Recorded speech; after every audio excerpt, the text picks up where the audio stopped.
Hello, this is Ollie's Movie Madness, and I'm going to be doing a movie review of The Old Guard, which came out in 2020.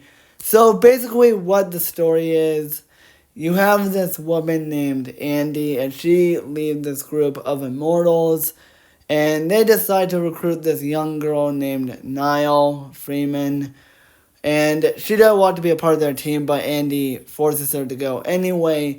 And together they have to team up to take down this guy named Steve, who wants to kill all the immortals. So they have to do everything in their power to stop him. And that's basically what the storyline is for this film. It's very simple and really entertaining. To be honest, this is kind of like a better version of Black Widow because this one focuses around family and being together.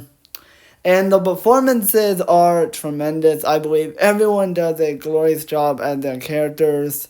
Easily the big standout is Charlize Theron as Andy. Because, look, Charlize Theron does a glorious job. She's a glorious actress. She is really entertaining in Doctor Strange and the Multiverse of Madness. And even in Mad Max Fury Road, she's tremendous in that as a older Furiosa. And in this movie, it's no different because Theron does a fantastic job of giving this character so much heart and emotions. And the character of Andy is tremendous. You know, she doesn't take nonsense from anybody. She's very strict. She wants to get the mission done. And there are so many memorable moments with her character, like her explaining to Niall that about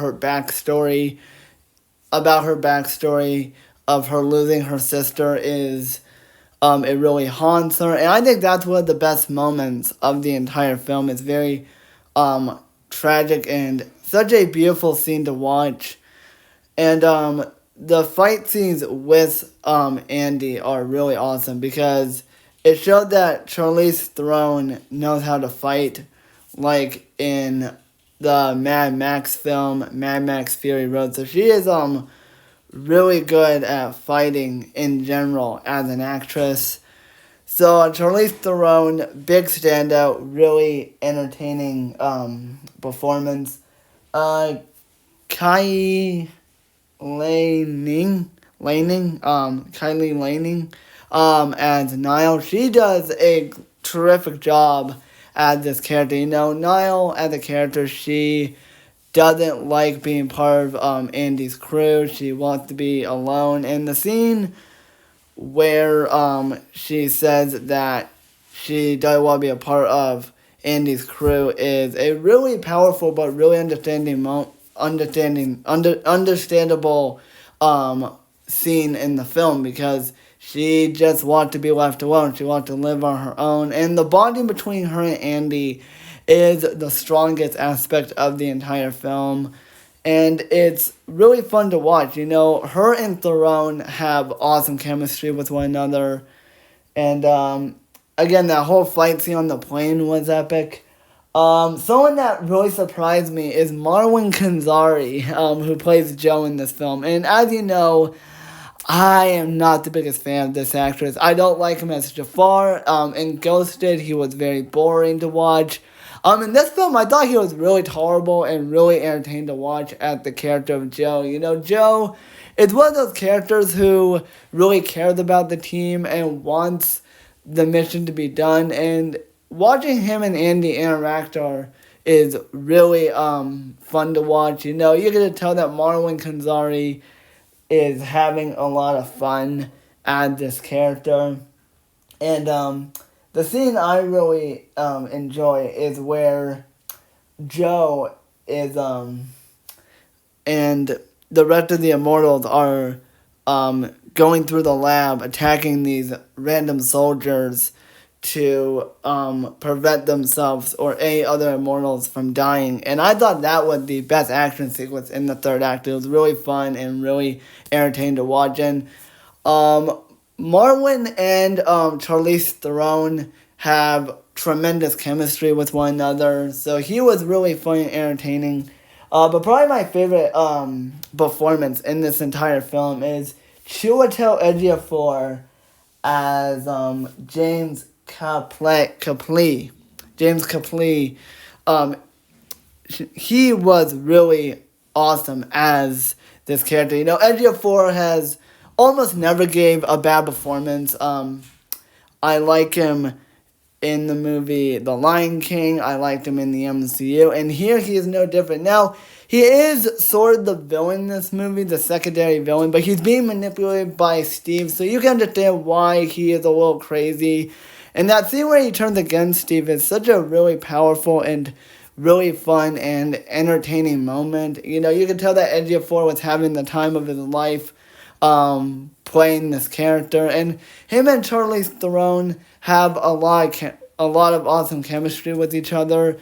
And you can make this joke. I guess Scar has met Furiosa because they're in the same movie together.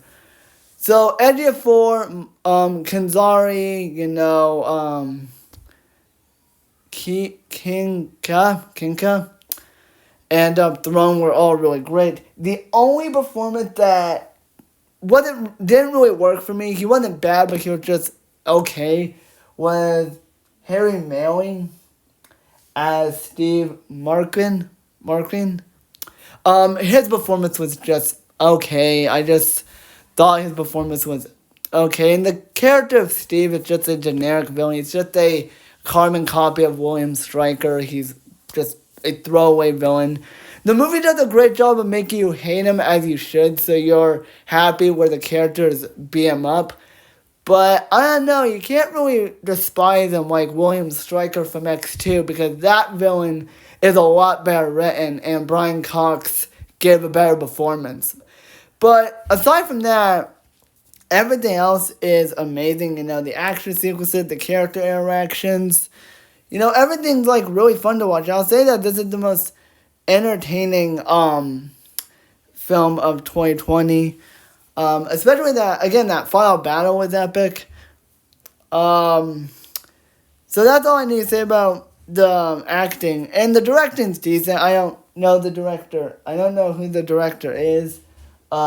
Gina Prince.